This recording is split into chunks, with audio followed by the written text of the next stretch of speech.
আমরা সংক্ষেপে আজকে জেনে নিব যে মুহররম মাসের কি গুরুত্ব কোরআন এবং হাদিসের দৃষ্টিতে আছে এবং এই মাস উপলক্ষে একজন মুমিনের জন্য কি কি করণীয় আছে, আর এই মাস উপলক্ষে একজন মুমিনের জন্য কি কি বর্জনীয় আছে।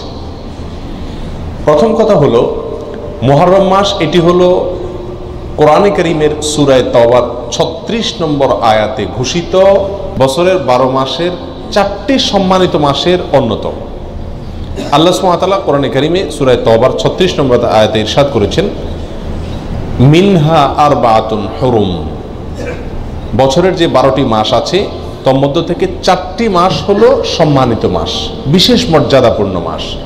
সেই 4টি মর্যাদাপূর্ণ মাসের ব্যাখ্যা, তার বিশ্লেষণ দিতে গিয়ে সহিহ বুখারীতে আবু বকর রাদিয়াল্লাহু তাআলা আনহু বর্ণিত হাদিসে নবী সাল্লাল্লাহু আলাইহি সাল্লাম ইরশাদ করেছেন, সালাসুন মুতাওয়ালিয়াত, 3টি হলো ধারাবাহিক মাস। বছরের যে 4টি সম্মানিত মাস আছে সেই সম্মানিত 4 মাসের মধ্যে 3 মাস হলো ধারাবাহিক, একটার পর একটা। সেই ধারাবাহিক 3টি মাসের শেষ মাস হলো এই মুহররম। সম্মানিত মাসের অপর মাসটি হলো রজব, আল্লাযী বাইনা জুমাদা ওয়া শাবান, রজব মুদার আল্লাযী বাইনা জুমাদা ওয়া শাবান, অর্থাৎ রমজান মাসের আগের মাস, জুমাদা সানি এবং শাবান মাসের মধ্যবর্তী যে মাসটা রজব মাস, সেটাও সম্মানিত 4 মাসের 4র্থ মাস। প্রিয় ভাইরা, আমরা প্রায় সময় বলে থাকি যে আল্লাহ সুবহানাহু ওয়া তাআলা বছরের 12টি মাসের মধ্যে 4টি মাসকে সম্মানিত ঘোষণা দিয়েছেন, মর্যাদাপূর্ণ মাস বলে ঘোষণা দিয়েছেন। আল্লাহ যে মাসকে সম্মানিত বলে ঘোষণা দিয়েছেন, মর্যাদাপূর্ণ বলে ঘোষণা দিয়েছেন, সেই মাসগুলো কখন আসে, কখন যায়, বা কোন কোন মাস সম্মানিত মাস, কোন কোন মাস সাধারণ মাস, এ সম্পর্কে আমাদের সমাজে খুব একটা ধারণা নাই বললেই চলে। আমরা এখানে যারা আছি আমরাও বেশিরভাগ লোক জানি না কোনটা সম্মানিত মাস আর কোনটা সাধারণ মাস, ঠিক না ভাই? ঠিক। অথচ কোরআনে কারীমে আল্লাহ সুবহানাহু ওয়া তাআলা এই সম্মানিত মাস সম্পর্কে বেশ কয়েকটি আয়াতে বিস্তারিত বিবরণ উল্লেখ করেছেন। নবী সাল্লাল্লাহু আলাইহি সাল্লাম একাধিক হাদিসে এ বিষয়ে আলোচনা করেছেন। তাহলে একজন মুমিন হিসাবে আমাদের জন্য এই সম্মানিত 4 মাস সম্পর্কে ধারণা রাখা জরুরি নাকি জরুরি না? প্রিয় ভাইরা, 2টি মাস চলে গেছে, এগুলো সম্মানিত মাস ছিল, কিন্তু আমরা কয়জন মানুষ এই মাসগুলো অতিবাহিত করার সময় মনে পড়েছে যে এটি একটি সম্মানিত মাস যাচ্ছে? কয়জন মানুষ এমন আছে? হাতে গুনে পাওয়া কঠিন হয়ে যাবে, ঠিক না ঠিক? প্রিয় ভাইরা, অতএব যে মাসটি এখন চলছে মুহররম মাস, এই মাসটিতে অন্তত আমরা এই কথা বারবার চিন্তায় আনার চেষ্টা করি, মাথায় আনার চেষ্টা করি, মনে করার চেষ্টা করি যে যেই মাসটি শুরু হয়েছে 30 দিন পর্যন্ত এই মাসটি আল্লাহ সুবহানাহু ওয়া তাআলা 4টি মাসকে বিশেষ সম্মানিত মাস বলেছেন, তার ভিতরে অন্যতম সেরা সম্মানিত মাস এটি। মুহররম শব্দের অর্থই হলো সম্মানিত। মুহররম শব্দের অর্থ কি? সম্মানিত। অতএব মুহররম মাসটি এই 4টি সম্মানিত মাসের মধ্যে আবার সবচেয়ে বেশি সম্মানিত মাস, সবচেয়ে বেশি মর্যাদাপূর্ণ মাস। আমরা আরো সহজ করে বলতে চাইলে বলতে পারি, রমজানের পরে সবচেয়ে শ্রেষ্ঠ মাস হলো এই মুহররম মাস। প্রিয় ভাইরা, কিন্তু মুহররম মাস আসে যায়, কখন আসে কখন যায় আমাদের কোনো খোঁজ খবরও থাকে না, ঠিক কি না? একজন সম্মানিত মানুষ সামনে আসলে আমার চলাফেরার ভিতরে একটা পরিবর্তন হয় কি হয় না?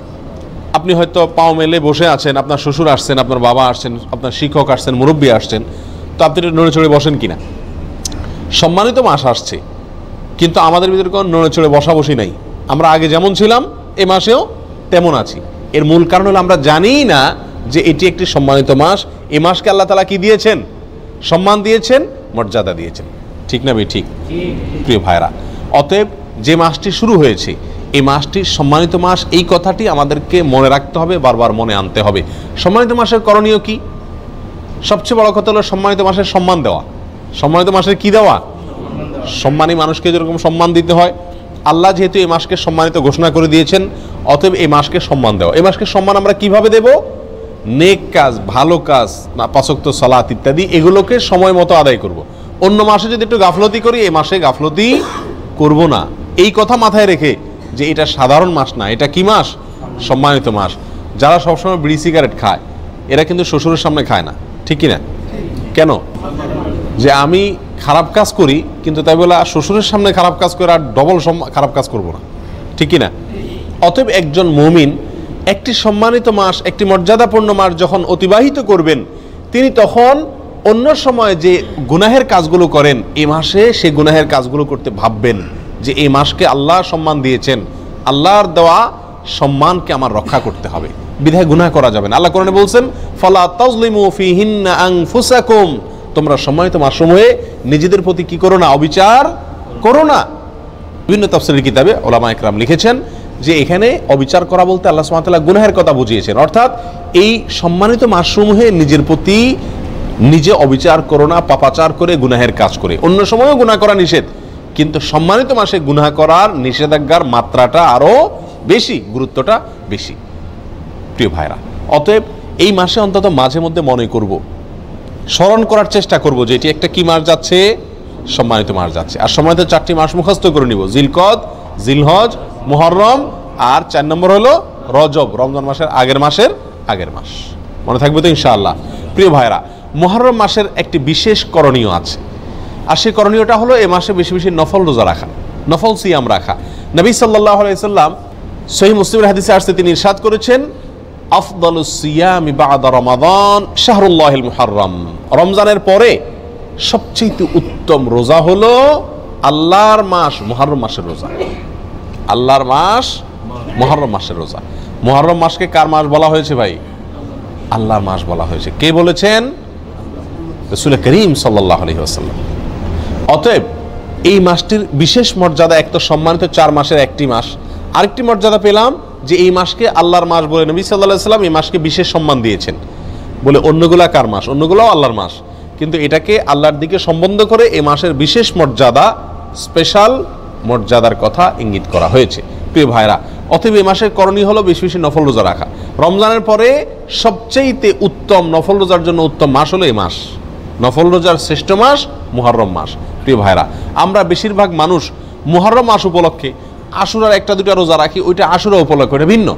মুহররম হিসাবে এই মাসে নবী সাল্লাল্লাহু আলাইহি সাল্লাম রোজা রাখার গুরুত্ব বর্ণনা করেছেন, রমজানের পরে সবচেয়ে বেশি রোজার জন্য গুরুত্বপূর্ণ মাস হিসেবে অভিহিত করেছেন।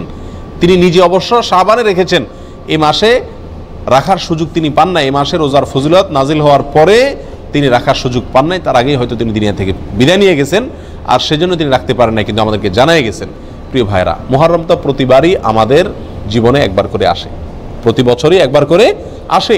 এই মুহররম উপলক্ষে যদি আমি 1-2টা রোজাও রাখতে না পারি, তাহলে আমি কি জবাব দেব রাসূলুল্লাহ সাল্লাল্লাহু আলাইহি ওয়াসাল্লামের কাছে? কথা বুঝে আসছে? এই মুহররম উপলক্ষে যদি 1টি রোজাও আমি না রাখি, তাহলে নবী সাল্লাল্লাহু আলাইহি ওয়াসাল্লাম যে মাসে রোজার এত গুরুত্ব বর্ণনা করছেন, সেটাকে আমি কোনো কি করলাম না, কেয়ারই করলাম না, পাত্তাই দিলাম না। ঠিক না? ঠিক। এই জন্য ভাই, সুযোগ অনুযায়ী অন্তত 1-2টা রোজা হলেও রাখার চেষ্টা করি। নিজে যদি রাখতে না পারি, নিজেদের বন্ধুবান্ধব, পরিবার যারা রাখার মতো সুযোগ আছে, ডিউটির চাপ নাই, কষ্টের ডিউটি নাই, তাদেরকে অন্তত উৎসাহিত করি এবং নিজে মাথায় রাখি, নিয়ত রাখি, আল্লাহ যখনই তৌফিক দিবেন মুহররম মাস উপলক্ষে এই মাসে নফল রোজা রাখার গুরুত্ব রয়েছে, সেই জন্য অন্তত 1-2টা রোজা হলেও রাখার চেষ্টা করি। রাখবো তো ইনশাআল্লাহ? আল্লাহ তাআলা আমাদের সকলকে তৌফিক দান করেন। প্রিয় ভাইরা, এই হলো মুহররম মাস উপলক্ষে করণীয়। একমাত্র করণীয় হলো এই মাসে বেশি বেশি নফল রোজা রাখা, আর সম্মানিত মাস হিসেবে গুনাহের কাজ কম করা, নেকির কাজ ভালো করে বেশি করে করার চেষ্টা করা, যুদ্ধ বিগ্রহ না করা।